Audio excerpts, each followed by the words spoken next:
ماما، هو بابا كان شجاع قوي كده بجد؟ أشجع واحد شفته في حياتي يا أحمد. أبوك كان دايما يقول السما مش بعيدة. أنا هبقى زيه يا ماما، وعد.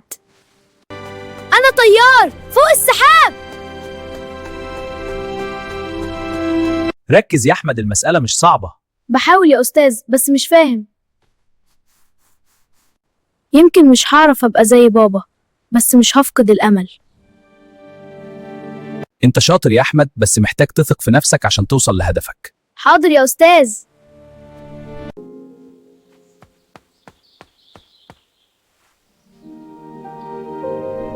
مبروك يا أحمد، اتقبلت في الكلية. الحمد لله، حلمي اتحقق. شايف يا بابا، أنا بقيت زيك وحققت حلمي. ولو عجبكم الفيديو وعايزين تعملوا فيديو خاص لطفلك، اعمل لايك واشتراك وابعت صور الطفل والحلم واحنا علينا الباقي.